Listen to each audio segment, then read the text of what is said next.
Assalamualaikum warahmatullahi wabarakatuh. Semoga Anda semua dalam keadaan sehat dan tetap dalam lindungan Allah Subhanahu wa taala. Baiklah, hari ini kita akan belajar tematik pada tema 3, subtema 3, pembelajaran 5 dan 6. Silakan disiapkan pensil atau penanya dan di garis bawah hal-hal yang penting. Oke, di situ ada percakapan yaitu tentang penyakit tifus. Tifus adalah sakit yang menyerang usus halus dan usus buntu. Penyebabnya adalah bakteri. Tubuh penderita biasanya mengalami panas yang tinggi dan diare. Bakterinya bernama Salmonella typhi yang biasanya masuk ke dalam tubuh melalui makanan dan minuman. Nah, oleh karena itu kita harus berhati-hati dalam memilih makanan untuk dikonsumsi. Jangan jajan sembarangan. Pastikan makanan yang kita makan adalah makanan yang bersih dan sehat. Kita lanjut ke halaman selanjutnya, di halaman 157 tentang Germas. Gerakan Masyarakat Hidup Sehat adalah sebuah gerakan yang digalakkan oleh pemerintah Indonesia, khususnya Kementerian Kesehatan Republik Indonesia, yang bertujuan untuk mengingatkan kepada masyarakat agar menjaga kesehatan dengan cara melakukan pola hidup sehat seperti olahraga, mengonsumsi sayur dan buah, memeriksa kesehatan rutin, dan membersihkan lingkungan. Germas diharapkan dapat dimulai dari diri sendiri dan keluarga serta dilakukan saat ini juga. Selanjutnya di situ ada beberapa contoh iklan, silahkan diperhatikan masing-masing. Dan kita masuk pada halaman 159 tentang menyusun menu seimbang. Yang pertama, pola makan sehat. Penanaman perilaku makan teratur termasuk waktu makan perlu ditanamkan sejak dini agar anak mempunyai disiplin makan, baik waktu makan maupun jenis makanannya. Makanan yang dikonsumsi setiap anak hendaknya juga harus selalu memiliki gizi seimbang. Nah, di sini ada beberapa hal yang harus dipenuhi. Yang pertama, sumber hidrat arang dapat bersumber dari beras, roti, makaroni, tepung beras, tepung maizena, dan lain-lain. Yang kedua ada sumber protein, yaitu sangat berguna bagi tubuh kita, yaitu berasal dari susu, daging, ikan, ayam, dan lain sebagainya. Yang ketiga ada sumber vitamin dan mineral, yaitu berasal dari sayuran antara lain sayur bayam, kangkung, labu siam, labu kuning, buncis, wortel, dan lain sebagainya.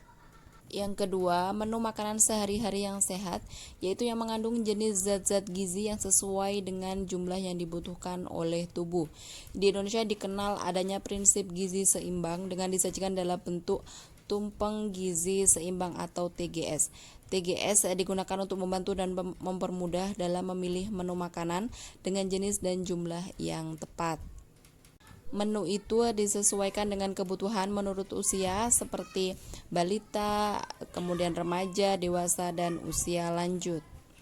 Selain TGS, juga ada prinsip yang harus dikembangkan, yaitu pola hidup sehat dan aktif, yaitu dengan olahraga, berjalan kaki atau bersepeda, dan juga menjaga kebersihan diri, makanan, dan lingkungan, serta memantau perkembangan berat badan agar selalu ideal dan proporsional dengan aturan yang berlaku. Yang ketiga yaitu jajanan yang sehat. Di sini ada beberapa tips. Yang pertama, hindari jajanan yang berwarna mencolok karena kemungkinan mengandung zat pewarna yang tidak aman dan berbahaya.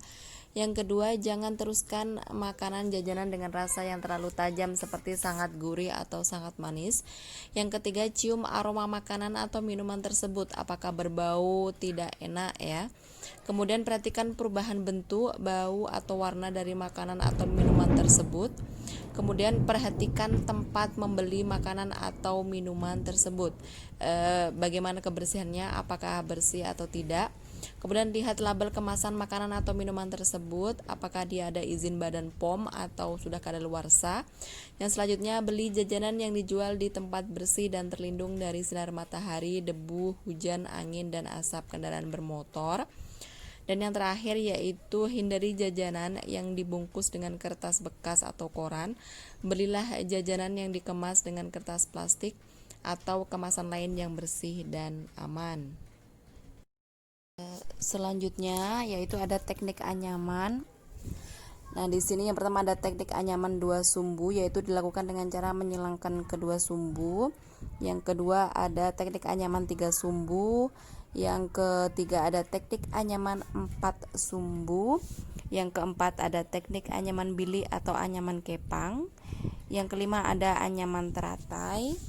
Kemudian yang keenam ada anyaman cengkih, dan yang terakhir ada anyaman lilit.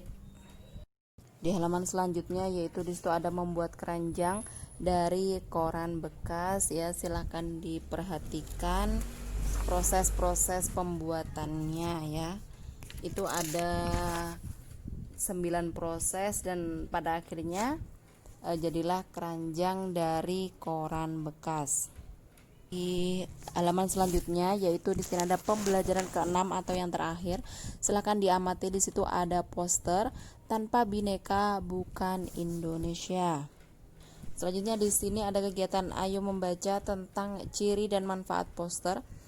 Poster umumnya sering kita jumpai di tempat-tempat umum yang banyak dilewati orang, misalnya di bank, di pusat perbelanjaan, di mall, rumah sakit, stasiun, dan lain sebagainya.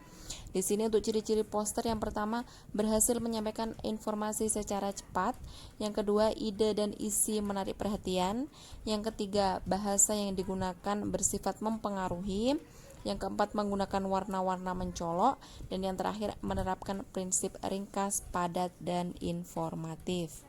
Selanjutnya manfaat poster yaitu untuk menarik perhatian, membujuk, memotivasi pembaca, dan juga poster digunakan dalam berbagai macam keperluan.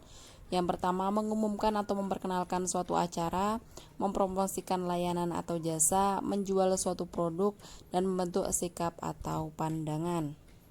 Selanjutnya yaitu di sini ada kegiatan di berbagai lingkungan. Yang pertama PKK atau pembinaan kesejahteraan keluarga, yang kedua ada kegiatan siskampling, yang ketiga ada kegiatan posyandu atau pos pelayanan terpadu, dan yang terakhir ada kerja bakti menyambut peringatan 17 Agustus atau HUT kemerdekaan RI.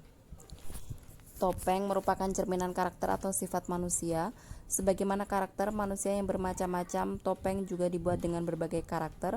Ada topeng yang berkarakter lucu atau jenaka, garang atau pemberani, menyeramkan atau jahat, dan sabar atau ramah. Teknik atau cara membuat topeng bermacam-macam. Topeng dapat dibuat dengan bahan kayu, gips, tanah liat, dan kertas. Topeng dari kayu dibuat dengan cara diukir dan dipahat. Topeng dari gips dibuat dengan cara dicetak. Topeng dari tanah liat dibuat dengan cara dibentuk. Adapun topeng dari kertas dapat dibuat dengan cara dicetak atau cukup membentuknya dengan cara mengunting dan menempel. Baiklah Nanda semua, demikianlah pembelajaran kita pada tema 3 ya. Jadi tema 3 sudah selesai dan nanti kita akan sama-sama membahas tentang latihan akhir subtema ya. Soal-soalnya akan kita bahas secara bersama-sama. Dan Ustazah harap Ananda semua agar rajin membaca ya. Baiklah, sampai di sini pembelajaran hari ini dan Ustazah akhiri. Wassalamualaikum warahmatullahi wabarakatuh.